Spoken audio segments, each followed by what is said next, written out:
हे दोस्तों, आप सबका मेरे चैनल पर स्वागत है। तो आज मैं आपको एक्सप्लेन करने वाला हूँ 2023 में रिलीज हुई हिंदी मूवी जिसका नाम है समोसा एंड सन्स। तो चलिए विदाउट वेस्टिंग टाइम इस मूवी का एक्सप्लेनेशन स्टार्ट करते हैं। मूवी स्टार्ट होती है उत्तराखंड के एक छोटे से गांव से जिसका नाम है भटेलिया। तो वहाँ पे रहता है चंदन सिंह कोरंगा। उसकी एक छोटी सी समोसे की शॉप है और वो अपनी पत्नी ध्वनि और अपनी 10 साल की बेटी पीहू के साथ हंसी खुशी अपने गाँव में रह रहा था। तो सुबह वो जल्दी उठकर शॉप पर आया करता था और उसका एक हेल्पर जमानदा वहीं पे शॉप के पीछे रहता था। सुबह जल्दी उठकर वो समोसे तल के गाँव वालों को खिलाते थे। उनके दुकान के सामने ही उसके भाइयों ने, जिनका नाम था खत्री और मोहन, तो उन दोनों ने भी कोरंगा एंड सन्स नाम से शॉप ओपन की थी। दोनों भाइयों के शॉप के नाम सेम थे। तो जब भी कोई टूरिस्टर आता तो ये नाम पढ़ के कंफ्यूज हो जाता, क्योंकि पहले कोरंगा एंड सन्स का समोसा बहुत फेमस था। तो ये खत्री और मोहन जानबूझकर उनका शॉप पुराना है ऐसा बताकर कस्टमर को बुलाते, लेकिन उनके समोसे इतने फ्रेश नहीं थे। तो चंदन की शॉप पर जमानदा बहुत ही अच्छे समोसे बनाते थे, लेकिन ये खत्री और मोहन के कारण उनका बिजनेस इतना अच्छा नहीं चलता था। इसलिए चंदन हमेशा बिजनेस बढ़ाने की कोशिश करता था, क्योंकि अभी तक वो पुराने स्कूटर पर ही घूमता था और उसका घर भी ऐसा छोटा सा ही था। अब चंदन की वाइफ ध्वनि की बात करें तो वो एक दिल्ली के बड़े फेमस परिवार से थी, जिसके कारण उसे खाना बनाने की आदत नहीं थी। तो 11 साल बाद भी उसका खाना इतना टेस्टी नहीं था। तो जमानदा की वाइफ मालती उसके घर पर आया करती थी और घर का सारा काम और कुकिंग करती थी। अब मालती की बात करें तो उसे 5 लड़कियां हैं और 2 बार उसका अबॉर्शन भी हो चुका है। इसके बावजूद भी वो 8वीं बार प्रेग्नेंट थी, क्योंकि उन्हें एक लड़का चाहिए था। इसीलिए ध्वनि इस बात पर मालती पर नाराज थी और वो उसे घर का कुछ भी काम करने नहीं देती थी, उसे बस रेस्ट लेने के लिए कहती थी। लेकिन फिर भी मालती घर का सारा काम करती थी। एक दिन चंदन जब रात को सो रहा था तो बाबूजी की आवाज से वो जग जाता है और वो चंदन से बात करने लगे थे। उसकी गलतियों पर उसे डांटने लगे। तो इसी तरह से चंदन को उसके बाबूजी दिखाई दे रहे थे, लेकिन इसके बाबूजी की कुछ साल पहले ही मौत हो चुकी थी।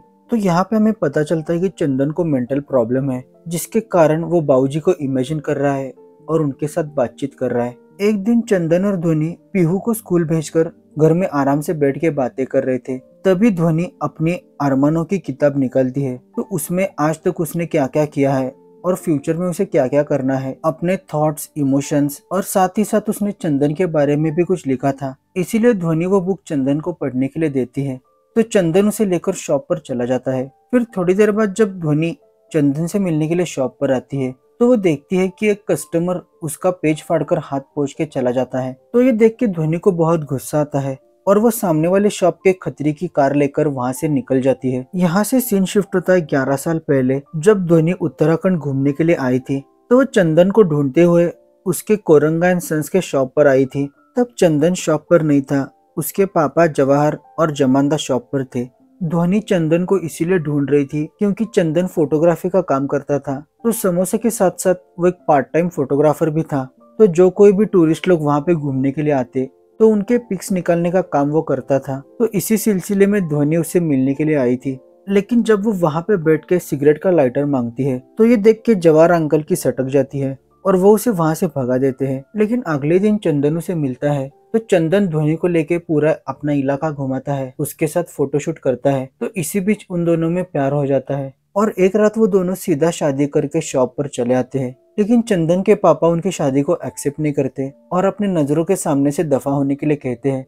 जवाहर अंकल को ध्वनि इतनी अच्छी नहीं लगती थी क्योंकि वो दिल्ली से थी और ऊपर से खतरी ने ध्वनि के खिलाफ उनके मन में इतना कुछ भर दिया था जिसके कारण वो ध्वनि को हेट करते थे। फिर ध्वनि और चंदन दिल्ली चले आते हैं, लेकिन वहाँ पे ध्वनि की माँ इतने उटपटांग सवाल पूछ रही थी तो उनसे तंग आकर वो फिर से उत्तराखंड चले आते हैं और वहीं पे एक अपना छोटा सा मकान ले लेते हैं और वहीं पे रहने लगे।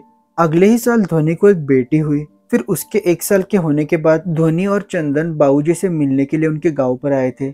लेकिन तभी जवाहर अंकल को हार्ट अटैक आ जाता है, जिसके कारण उनकी वहीं पे मौत हो जाती है। फिर कहानी प्रेजेंट में शिफ्ट होती है, जहाँ पे चंदन, खत्री और पुलिस ध्वनि को ढूंढ रहे थे। तो एक जगह पे उन्हें वो दिखाई देती है। तब खत्री पुलिस वालों से कहता है कि इसे अरेस्ट करो। लेकिन जब पुलिस वाले ध्वनि को देखते हैं तो वो कहते हैं कि ये राय बहादुर की बेटी है, मैंने उनका नमक खाया है, इसीलिए मैं उन्हें अरेस्ट नहीं कर सकता। ध्वनि की माँ अमीर होने के साथ साथ पॉलिटिकली भी फेमस थी, इसलिए पुलिस उसे अरेस्ट नहीं करते और जाने देते हैं। घर पर आने के बाद ध्वनि चंदन को मना लेती है और इसी के साथ उनका झगड़ा भी खत्म होता है। अगले दिन जब चंदन अपना शॉप का बोर्ड रिपेयर कर रहा था, तब सामने से खत्री उसे चिढ़ाता है कि कोरंगा एंड सन्स के आगे फुल स्टॉप लगा, क्योंकि चंदन को तो कोई बेटा नहीं है। तो ये बात चंदन के मन में बैठ जाती है। इसीलिए चंदन जो कुछ भी सोचता, उसे यही लगता था कि उसके बापूजी उसे बता रहे और सिर्फ चंदन को ही बापूजी दिखते थे। तो अब बापूजी चंदन से कह रहे थे कि 2 मिनट में मुझे पोता दे, ताकि 7 पुश्तों से चली आ रही अपनी समोसे की दुकान आगे चलनी चाहिए। इस बारे में जब चंदन ध्वनि से बात करता है, तो ध्वनि उसे साफ साफ मना कर देती है। मुझे एक बेटी बस है और एक चांस में नहीं लेना चाहती। लेकिन चंदन के बाबूजी उसे बहुत फोर्स करते हैं और उसे अलग अलग टिप्स और आइडियाज दे रहे थे, जिससे वो ध्वनि के साथ क्वालिटी टाइम स्पेंड कर सके। लेकिन घर में वो हो नहीं पा रहा था, क्योंकि कभी पीहू आ जाती, कभी ध्वनि के माँ का कॉल आता, कभी चंदन का दोस्त उसे मिलने आता, तो घर में वो पॉसिबल नहीं हो पा रहा था। इसीलिए चंदन के बाबूजी उसे आइडिया देते हैं कि तू एक 4 व्हीलर खरीद और ध्वनि को घुमाने के लिए ले जा। तो ये बात चंदन भी मान लेता है। वो एक सेकेंड हैंड ऑल्टो खरीद लेता है और ध्वनि को लेकर हिल स्टेशन चला जाता है। और फाइनली वहाँ पे वो दोनों इंटीमेट होते हैं, जिसके बाद ध्वनि के पीरियड्स मिस होते हैं। इसीलिए ध्वनि चंदन से प्रेगनेंसी किट मंगवाती है, लेकिन उसके बाबूजी कहते हैं कि अगर उसे पता चलेगा कि वो प्रेग्नेंट है तो वो बच्चे को मार देगी। इसीलिए चंदन बाबूजी की सुन लेता है और वो उसे लेकर डॉक्टर के पास चला जाता है। कुछ हफ्तों बाद रेगुलर चेकअप के लिए चंदन ध्वनि को हॉस्पिटल लेकर आता है और वहाँ पे वो डॉक्टर से जेंडर टेस्ट करवाता है, ताकि उसके बाबूजी का सपना पूरा हो और उन्हें एक पोता मिले। तो जब उसे पता चलता है कि लड़का है, तो ये बात सुनकर चंदन खुश होता है। ध्वनि एक नॉवल पर काम कर रही थी और उसका नॉवल बीच में ही पेंडिंग था, इसीलिए चंदन उसके लिए चेयर, नया लैपटॉप लेकर आता है। तो ये सब देख के ध्वनि खुश हो जाती है। लेकिन एक शाम जब चंदन अपने दोस्तों के साथ बैठ के बातें कर रहा था, तो वो बातें ध्वनि सुन लेती है कि किस तरह से उसने लड़के के लिए ये सब किया है।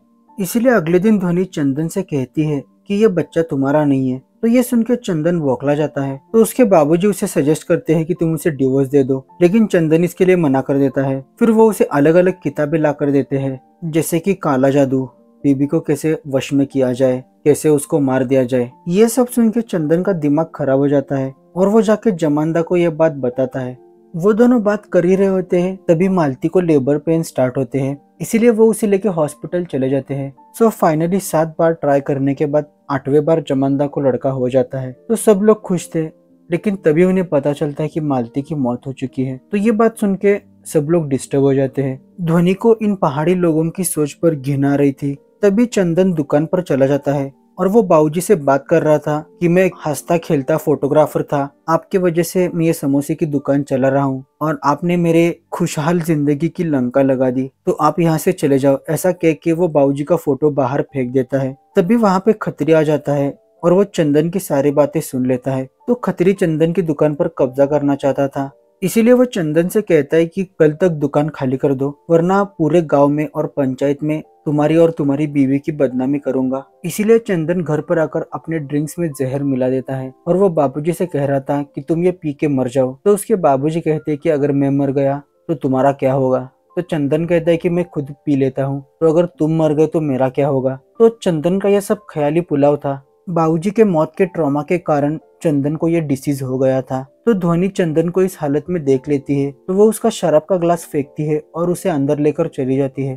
तो अगले दिन चंदन जब उठता है तो ध्वनि सारा सामान पैक करके बेटी को लेकर दिल्ली चली गई थी और खत्री दुकान के सामने स्पीकर लगाकर चंदन और ध्वनि की बदनामी कर रहा था। इसीलिए चंदन पेपर पर कुछ लिखकर खत्री को धमकाने के लिए आ जाता है कि अभी के अभी अपना एक काम बंद कर दे, वरना मानहानि का केस कर दूंगा। तो डर के मारे खत्री को सब ये बंद करना पड़ता है और चंदन अब पूरा टूट चुका था। उसे अपनी गलती पता चल गई थी, लेकिन अब बहुत देर हो चुकी थी। तभी चंदन को उसके घर में ध्वनि की अरमानों की किताब मिलती है, जिसमें उसने लिखा था, ये बेटा तुम्हारा कैसे हो सकता है, ये तो 7 पुश्तों से चली आ रही दुकान का बेटा है। मेरा बच्चा ऐसा नहीं हो सकता जिसे डॉक्टर को पैसे देकर लड़का है या लड़की पता किया जाए। तुम मुझे जो इज्जत दिया करते थे वो हमारे रिश्ते की नींव थी, लेकिन वो अब ढह चुकी है। मैं पीहू को लेकर जा रही हूँ ताकि तुम्हारी परवरिश का साया उस पर ना पड़े। ऐसा लेटर ध्वनि पीछे छोड़ के चली गई थी। चंदन को भी अपनी गलती का एहसास हो गया था, इसलिए उसके कोरंगा एंड सन्स